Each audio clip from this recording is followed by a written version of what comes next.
his stuff. Back then, God wasn't playing. He was actually killing folk. When they would actually, think about Uzzah. So right here, the son of Korah, however, wanted and demanded more. And Moses reminded them what they had, and what they had was plenty. Moses was saying, "You got plenty. Why you want more?" It was his spirit, and so they were privileged to be in the position where he was at. He was privileged to be there. He was at this position, and so Korah had it as good as anybody. This was a man that actually was in a position of office. He was in a great rank and an authority. However, the son of Korah was the first among the equal family and clan and priests. They were among the selective group of 2,750 Koranites. So right here, we understand right here, amen, yet they were entertaining thoughts and conveying things and the tasks that were entrusted to others. And so they was not satisfied, or this particular individual was not satisfied where he was at. And so so in this particular situation right here, we understand, if we look down a little further, that to keep Moses, God had put him in a position to where he was up underneath Moses. Sadly, the son of Korah did not value the significance of their ministry. So he had no respect for Aaron and Moses. Now, the uniqueness of the presence and the contributions of the people. So, in other words, their mindset wasn't on the people. Their mindset wasn't on the leadership. Their mindset was on their own agenda. Now, right here, if you look at it in verse 16 of Numbers, chapter 16, verse 11, it literally says, God selected as flaws and people's gifts as superior. So right here, we notice that one morning when Israel was camping at a stopping place right here, it was saying right here that there was these rebellious men gathering before Moses in a tent. Now Moses was actually sitting in a tent, minding his own business, and it was these men that Moses had actually put in authority. Now notice that Korah, their best speaker and worst schemer, leading them, they came to the demand of Moses that some would change and that they should be the ones to be made in this particular priesthood. In other words, they wanted more responsibilities. They wanted actually to move up in ranks. They wanted Moses out. So Korah got this group together to go to Moses and go to the camp and demanded some answers. So then Moses right here, notice I'm going a little bit, I want y'all to get some education about this situation.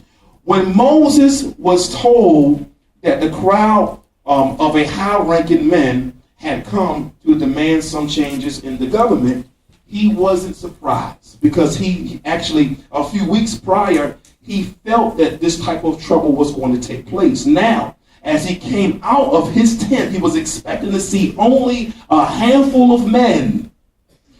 But rather, startlingly, he saw 250 men that he put in office, that he put in authority. And he was considerably upset because he recognized that these was the men that I entrusted. These was the individuals that I put in place. Yet at the same time, he noticed that their demeanor and their expressions was unfriendly. So they was not necessarily at a good spirit when they came to Moses. And so right here, Moses asked a question called in Numbers 16:2. He said, "Why are you here?" said of Moses. Korah, of course, he responds right here by saying, says, "We are here because we believe you are taking on too much of power for one man." I done brought y'all from out of Egypt all the way over here, and you got a nerve to question me and my authority, said of Moses. So this man actually, he knew his stuff. He was actually pretty smart. Right here, Korah answered, "You and your priests act as though you are holier than any of us, the rest of us." So the ones that he put in place, he wasn't satisfied with, because they looked like they was more deeper than them. They was in more of a deeper authority than they was, or whatever. So right here, if we are God's chosen, now this is him. If we are God's chosen people, then all of us are holy too. Now notice this is the type of language that he was spreading out to all of the congregation. Wow. That means that all of us have equal rights, according to Korah. All of us have equal rights in the matter of government. Now notice the plot right here, the plight right here. However, you will use your authority to put men who are your friends. Now this is what he was saying. He was thinking that this was his friends that he was putting in place. This was his selection of individuals. It was favoritism. Watch this. It was favoritism right here, because they said your friends that you put, in other words, your friends in the best position of government, according to verse 3. Look at verse 3. You'll read that yourself. And we demand that you yield some of those office in the congregation so that we can choose our own officials. Wow.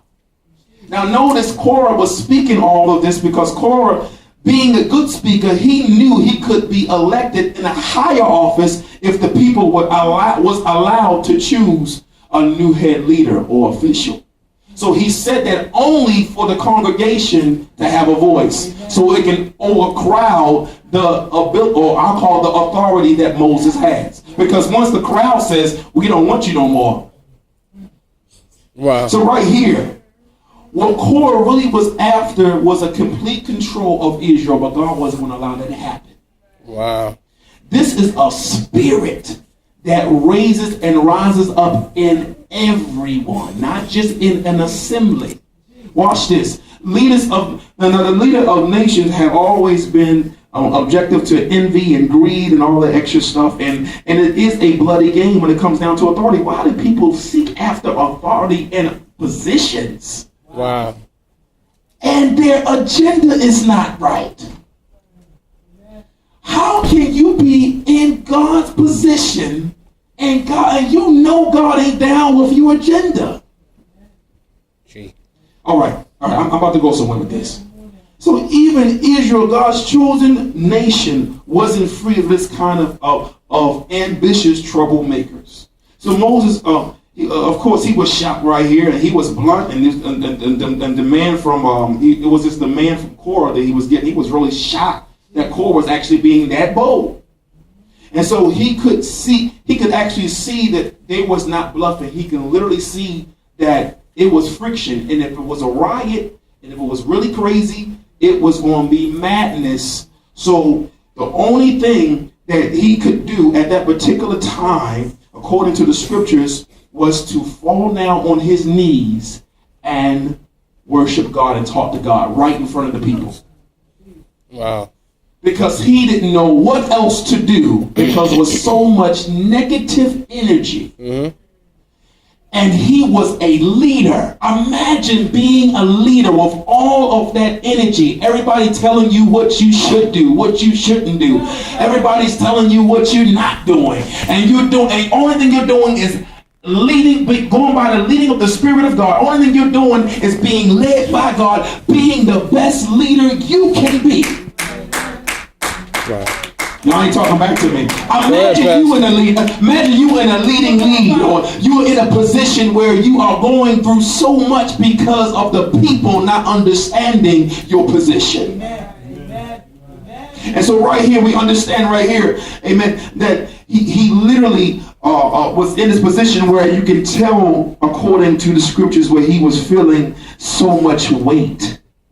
And a few of those assemblies became uncomfortable because they actually were seeing Moses like, wow, we did not know this was going to happen.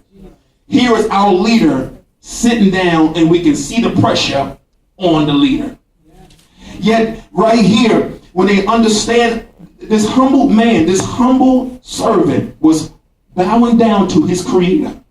And then one of the Reubenites, one of the tribes literally saw him, and the matter in which he was doing, he said, look, I can't stay here.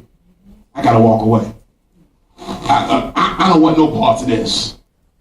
And so some started to shift and move away because of this confusion.